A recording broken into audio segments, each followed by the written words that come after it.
Hello, hello, my darling sweet friends, and welcome to the second video of the first module of the Brave Heart Open Mind Coach Academy.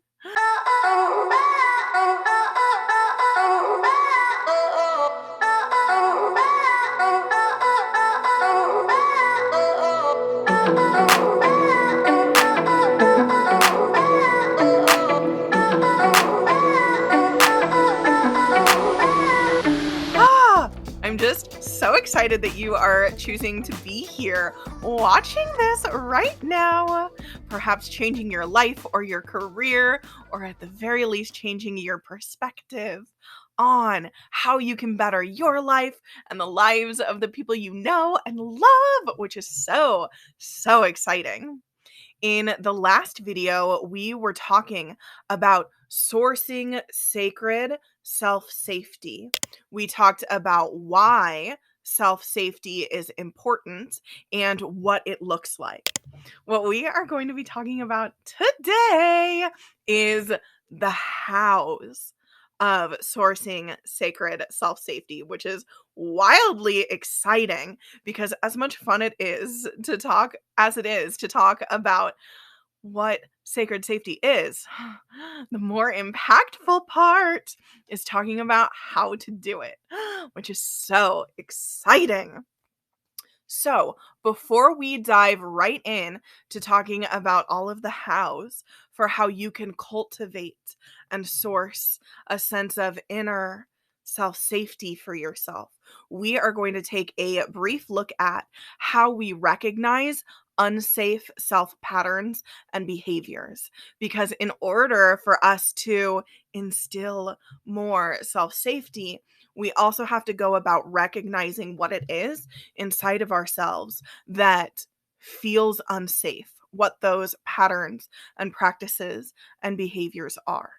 So, when we think about the feelings of being unsafe for ourselves, we can have really obvious things come to mind like self-harm. That is super obviously not safe, definitely not cultivating safety for yourself when engaging in that type of behavior. And I'm not condemning it as wrong or bad. I'm simply saying that it is not safe, which I feel like is an obvious thing, I hope.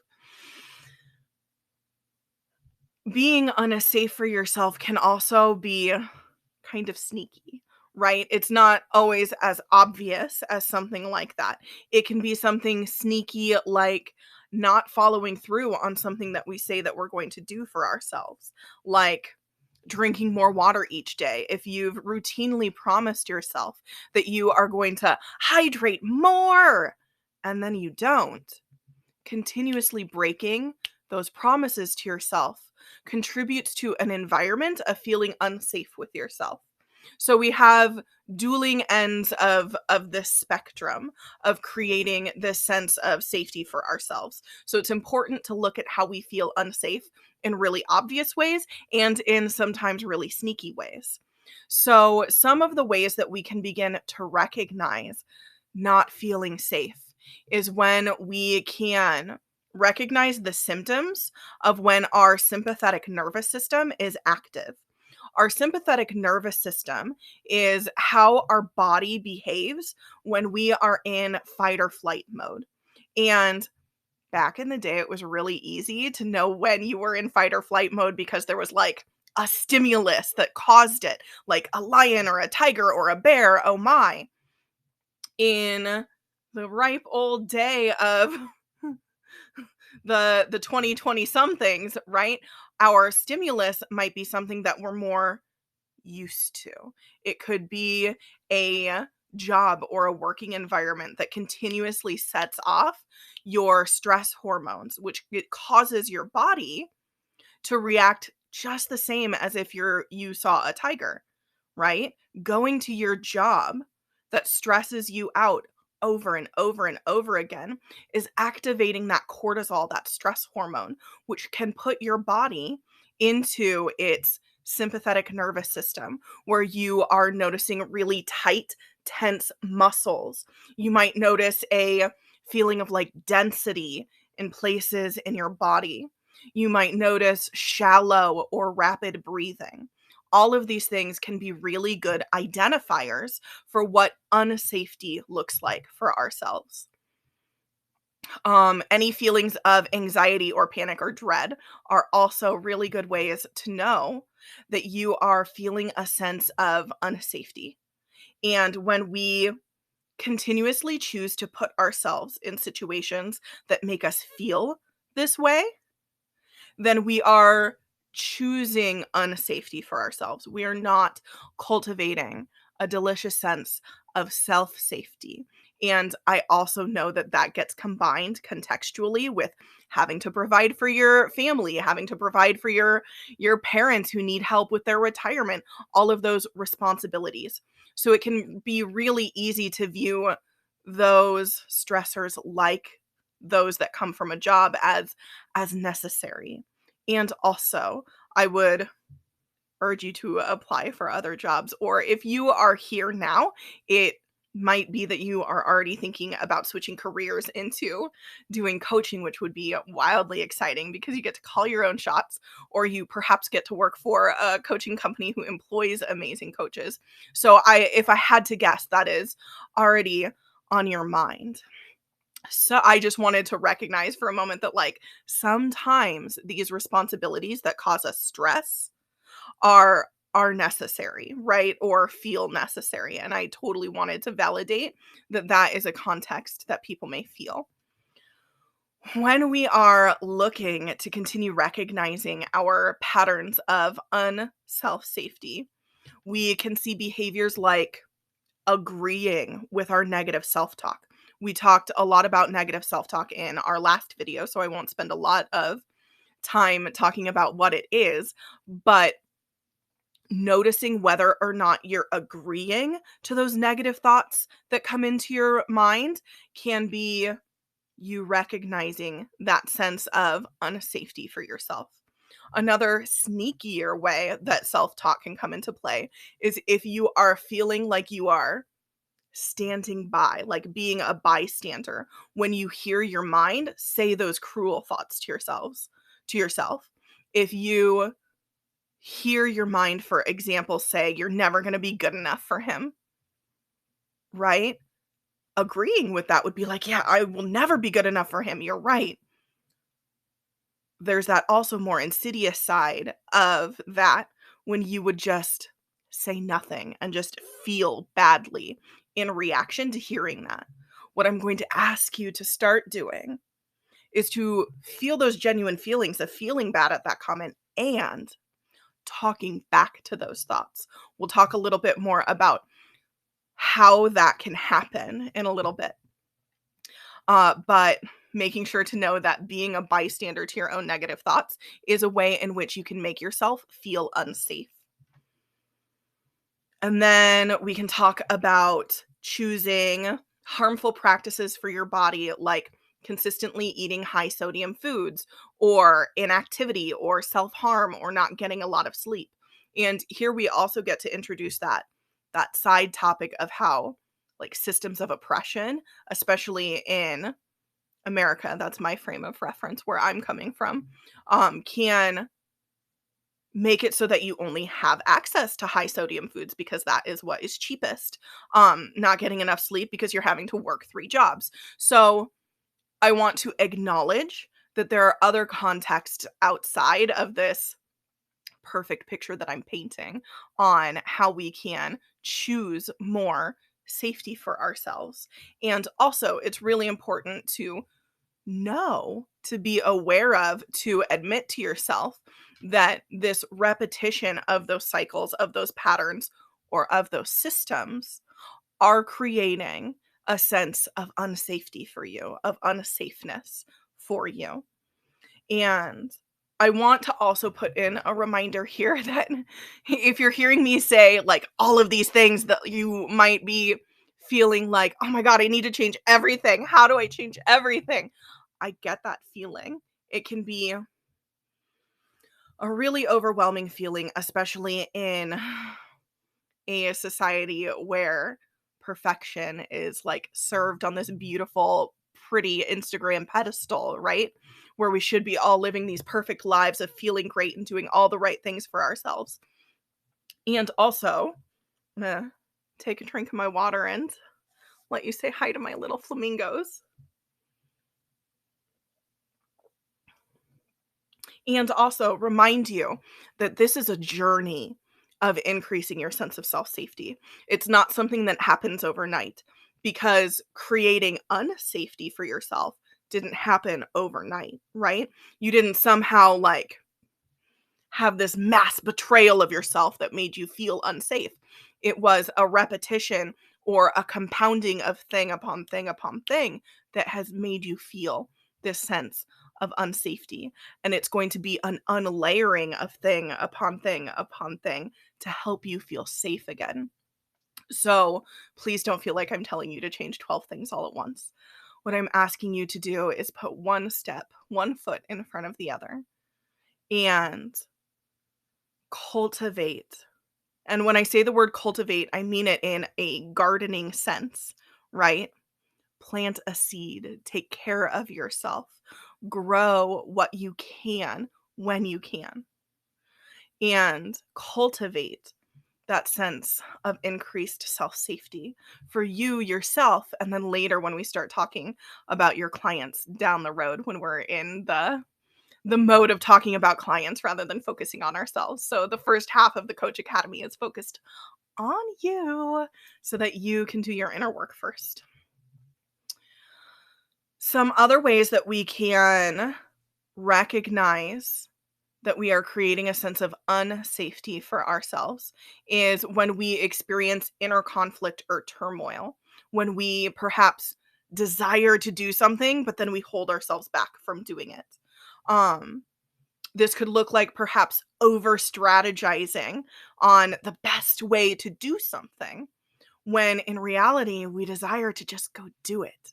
But when you continuously create that sense of friction for yourself that gridlocks you or stops you from doing what your heart desires, then you are creating that sense of self-betrayal. You're creating that sense of standing in your own way, and you are creating that sense of not being safe for yourself.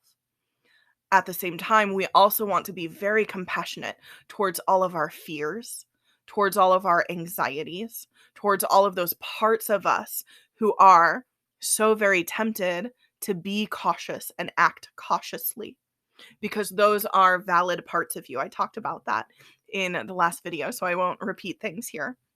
But just as a reminder, cultivating that sense of self-compassion for that is also very important. But that sense of inner conflict, that sense of friction, can be a symptom or a way to recognize that you are creating a sense of unsafety for yourself. Let's see.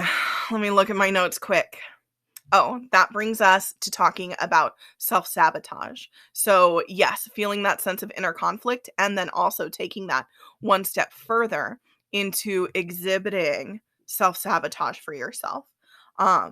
Perfectionism is a really common way that we experience self-sabotage, because we are coming at it from a place of, I don't feel safe enough to do my best.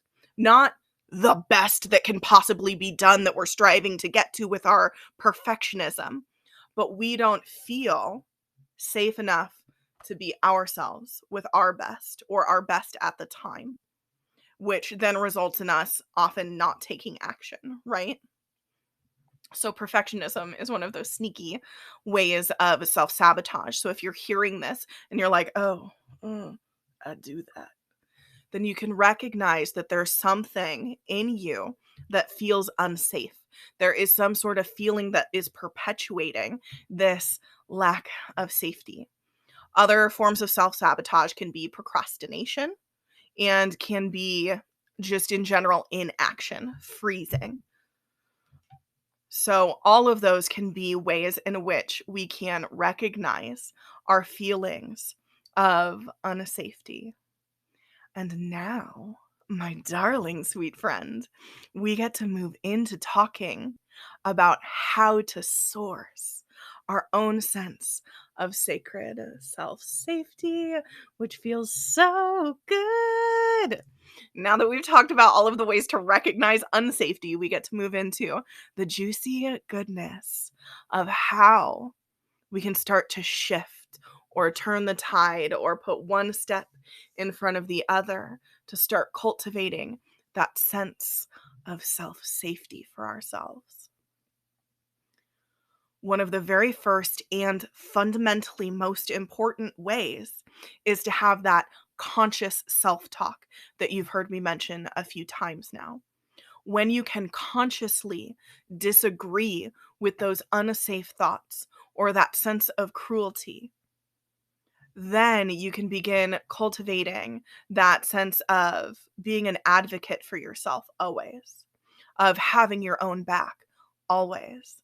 And some really easy ways to kindly and compassionately disagree with that negative or cruel self-talk is 3 little words: but, and yet. And I'll teach you how to use them in just a moment. But I just want to reiterate that our goal here is to compassionately disagree, to lovingly disagree, right? We're not being like, no, you're not, shut up. Like, we're not saying that. Oh man, I'm going to have to go back out and bleep that. I've been trying not to curse because it's really annoying to go bleep it, but whatever. That's fine. We're striving for kindness and compassion. That is how we have our own back all of the time, is when we are able to kindly engage in leading ourselves down a different path. Because being mean back to a mean thought only perpetuates this spiral of meanness, right? It only perpetuates self-hate. So we get to use but, and yet. We'll also talk about like juicier ones later, but that's a whole separate module. We'll talk about that in a minute. I'm getting ahead of myself. Let me just take a drink of water and then we'll get into it. Okay, so but when your mind says a mean thought like, I'll never be ready for that, right? When you see something awesome that someone else is doing and you really want to do it, and your mind throws this cruel barb of, I'll never be ready for that, you can slip in a sweet and loving but. But I'm working on changing this perspective to believe that I can be ready. So your mind says, I'll never be ready for that, but I'm working on changing this perspective to believe that I can be ready. And it's just a gentle guidance in the right direction. Think of it like putting bumper rails on down a bowling alley, right? You're not going to let your bowling ball like go off into the gutter and spiral into like badness and shame and like being unkind to yourself. You're just going to gently put on your bumper rails of that word but. But I'm working on changing my perspective. And that kindly guides your mind back to the direction that you desire for it to go in, which is cultivating that sense of self-safety. The next word is and. So when you want to validate a perfectly normal fear, we're going to use the word and instead of but, because but inherently is contradictory, right? So that thought of, I'll never be ready for that, we want to contradict that if we do want to be ready for it. And also, if we hear our minds say something that sounds like fear, fear is totally normal. Like, oh my God, I don't want to do that. I don't want to do that. Then we get to use our word and. I don't want to do that. And we're going to do it anyway because we're so often more capable than we think that we are, aren't we? Right? And I'm afraid. And also, I'm going to try to do it anyway, or I'm going to take steps to do it anyway, so that we're not contradicting a fully valid human emotion, right? We're agreeing with it and also letting our mind know that we're going to go do this thing anyway. It's a really simple way to both validate and honor yourself, your perhaps inner child who's the one who's scared, and also to push yourself in the direction that your heart and soul desire for you to go. And then our third way that we can immediately interrupt our mind is with the word yet. So when we hear our mind come up with phrases like, I can't do that, or I'm not ready yet. And this is perhaps the most simple of all because you're really just tagging it on to the end, right? You are, with that one word, empowering your potential. You're empowering your future possibilities for yourself. And that can be wildly door opening for yourself. Because especially when we talk about like mantras or affirmations on the internet that we see all the time, all over Pinterest. Even I have a self-love mantra quiz, right? I can link that below if you're interested. But these mantras and affirmations, while lovely, can feel at first really unbelievable. But the tiny word yet feels easy because the future is always unknown. Your potential is always greater than here and now because of the actions that you can take to push yourself and stretch yourself and expand yourself. Which is so exciting. So yet is perhaps the easiest one of those to use. And then later on in the Coach Academy, we'll also start talking about using alchemical questions to help stop any cruel thought spirals to guide us in the direction that we want to go. Alchemical questions are questions that help us to recognize our own limiting behavior and to turn each recognition or noticing of that limiting behavior into an opportunity to strengthen our sense of self-safety. And it gets a little more complicated and nuanced than what I wanted to put in this very first module, because we could talk for like an hour just about alchemical questions, and I want to keep this easily digestible for people. No one wants to watch a 2-hour video, or maybe you do. I'm not the type of learner. I don't want to teach a 2-hour video. Okay. I feel confident in my decision again because I don't desire to teach that way. So we will get to that. I so deeply promise to you, my darling sweet friend, we will get to that later in the Coach Academy because alchemical questions are, I was going to drop the F-bomb, but I don't want to bleep it, are heckin' rad. Oh, whatever. I'll just say it. I already have to bleep it anyway. Are fucking rad. I love them so much. We'll talk about them more later. The other way that you can begin to source self-safety for yourself is by practicing the peace talks method. And if you've been with me in my orbit for a while, you'll have heard of the peace talks method. We're going to do, again, a whole module on it, but it is so profoundly freaking impactful that I will put a link to the the bare bones basics of the peace talks method for you. And then that same video will lead you through that practice of the peace talks method. And I feel so tempted to explain it all to you right now, but I won't because I'm trying to be condensed. I'm trying to do things in a way where like it's organized. And it's not just me rambling. Because again, I don't want to make a 2-hour video. Okay, back on topic. So please practice the peace talks method. It's, I think, like just a 30-minute video with the explanation and then the practice. And then I have or will have another video posted that is just the practice by itself, which I think is about like 15 minutes. If I'm a really organized person, I'll go back and drop that one below too, so you can just click onto it after you've watched the explanation. Cross your fingers that organized Kayla makes that happen for you. So that is my quick explanation of the peace talks method. It's essentially creating peace between you and a sense of conflict. Oh, I couldn't even help myself. I had to explain it just a little bit. Go watch the video. Okay, I love you. I'm requiring myself to move on now.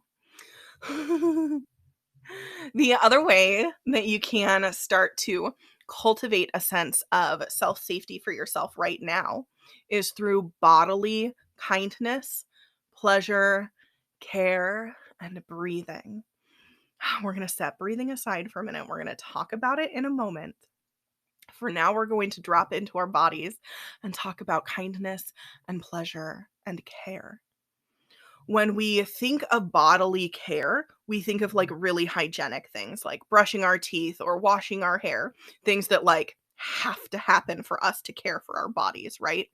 Or if we're being like really indulgent in the definition of bodily care, we might think of like a bubble bath or a luxurious shower. And we can take things a step further. And also, when we think about that idea of like bodily pleasure, we often think of like masturbation or sex or fantasizing or engaging with a partner. And also, it goes beyond that. What I would love for us to do here is to begin expanding our definition of bodily care and self pleasure to include being able to interact with ourselves in, I don't want to say a platonic way, but in a way that is kind and loving. Here's what I mean. If you imagine or think about the ways in which you would interact with a child or a cute dog, right? You would, if it was a dog, you would like rub behind their cute little ears, or you would pet them. If it's a baby, you might like caress their little arms or like caress their sweet little belly, right? All of these ways in which we give a pleasurable, platonic, loving touch to a dog or a baby, like a caregiving and caretaking touch, right? So we can also apply this idea of a gentle caress to ourselves. You might think of things like lullabies and snuggles and massages. I wanted to make sure I listed all of those because they were in my notes, gosh darn it. So I was going to say them. Yeah, snuggles and little massages. So we can choose to interact with ourselves in the same way. So giving your arm like a light caress is so easy. That's like one of the easiest little bodily self-cares or bodily self-pleasures that I can think of. And if you don't want to caress your arm in public, right? Like you could just caress your hand. That looks like a hand scratch, right? Oh, I'm out of frame. You could just gently caress your hand, right? Easy, casual, and you create that physical sense of self-safety for yourself, just like you would for a child or for an animal. Okay. My emotion coach, Pete. Oh, biscuits. I was going to look up his last name for this video so I could credit him properly. I'll drop it in the description below. I'm not thinking of it off the top of my head right now. But he taught me that doing this to your hands is like giving yourself a full body hug. And if your hands are not up like this, but like casually on a desk, that is such a subtle way in which you can give yourself a relaxing, calming, loving touch without putting almost any effort into it.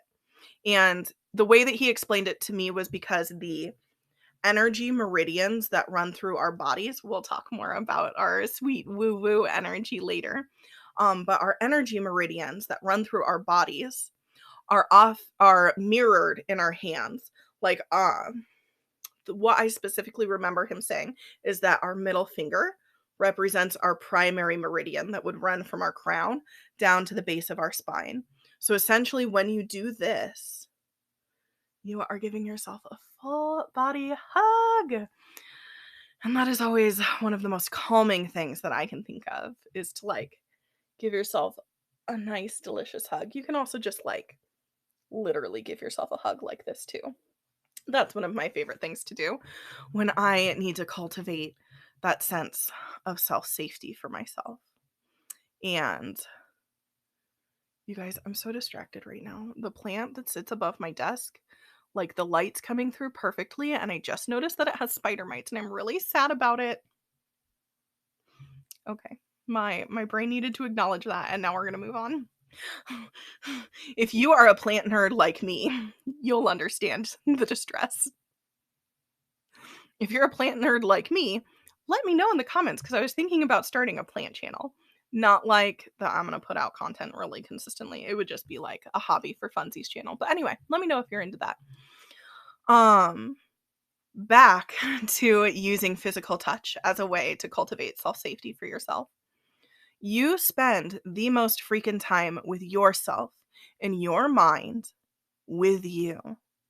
So if you can interact with yourself in a gently, physically loving way, just like you would interact with an animal or a kiddo, then you can begin building that sense of safety that happens when we do those things for our dogs or our cats or our kids or our bearded dragons. I don't know. Don't take me literally on that. I don't own a bearded dragon. I don't know if he wants a snuggle.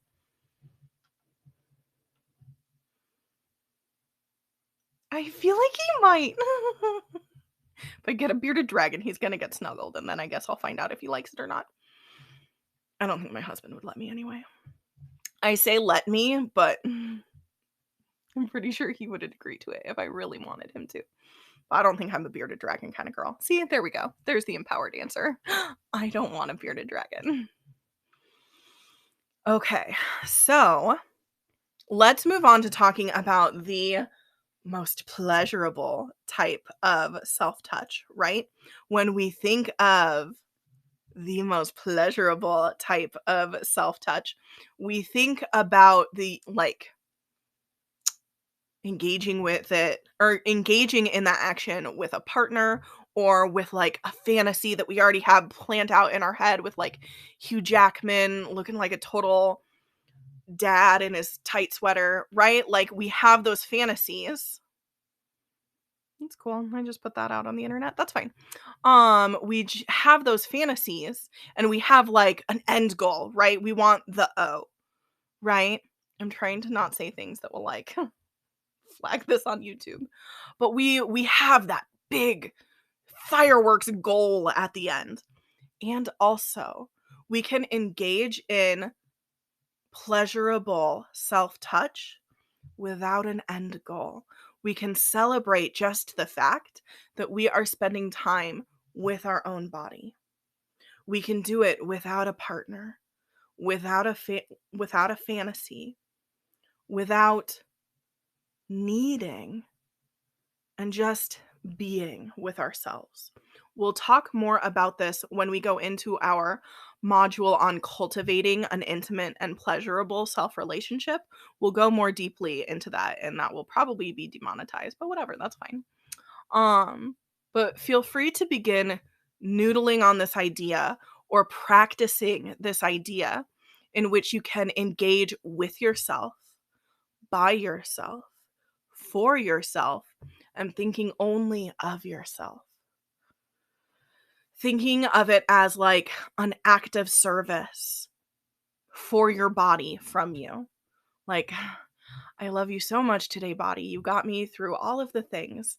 I am going to touch you here gently for you. And just engaging in that. And that is all I'll say for now, because we'll go into it more later. But it's an excellent way to be cultivating that sense of self-safety. And it is a truly embodied way of doing so. When you can drop into your body, that is how you feel like the full alignment of what I'm saying. And when we get to the end of this video, when I tell you what your homework is, it will have the perspective of your mind, soul, and body alignment. You'll get a 3-part little assignment. I say homework, but like I don't check homework. It's not going to happen. You check your own homework. You do this for you because I can't do it for you. So, dropping into your body is super important. And speaking of your body, breathing is another excellent way to source sacred self-safety for yourself. If we are super lucky, my best friend Amy Shear is going to teach a whole module towards the end of the Coach Academy on breath work. For now, though, I will teach you 2 types of breath that can help you right now immediately source that sense of self-safety, because both of these breaths will take you from your nervous system, your sympathetic nervous system, into your parasympathetic nervous system. So if your nervous system is fight or flight, panic, freeze, then your parasympathetic nervous system is relaxation. Okay, it's sleep, it's rest. And so when we can use these 2 breaths that I'm about to teach you to put yourself in a state of having that active parasympathetic nervous system, you automatically feel so much calmer. So much calmer. Because you can use these breaths to literally like lower that sense of cortisol, the stress hormone in your body, by activating your parasympathetic nervous system. So the first breath, they're both really easy to remember. The first breath is super simple. All you need to do is make your exhales longer than your inhales. So you can count for whatever lung capacity you have, right? Breathe in and count. And then when you exhale, count for a beat or 2 longer than you just breathed in. And it's okay if it takes a little bit of practice to get into this. And do that long exhale breath for 4 to 5 minutes to activate that parasympathetic nervous system, to put yourself in a state where your body feels safe. Because when your body feels safe, you have more capacity for your soul and for your mind to feel safe too. And if you don't love the word soul, you can insert intuition or heart, right? Whatever feels good. So just make your exhales longer than your inhales for whatever beats of time feel natural for you. That is the first type of breath that can activate your parasympathetic nervous system and put you in a state of bodily physical safety. Of feeling bodily physical safety. If you're like in a genuinely unsafe environment, if there's like a person attacking you, that's probably you're not gonna apparate to a place of safety, is I guess what I'm saying. This is how you make yourself feel, perhaps at work, that you are in a place of safety instead of at your dreaded cortisol inducing stressful job. Okay? No Harry Potter magic here. So those longer exhales can be very helpful. The second breath that I want to teach you right now is left nostril breathing. So to do left nostril breathing, all you have to do is have a clear nasal passageway. And if that is not a possibility for you, then you can just use the long exhale breath, no big deal.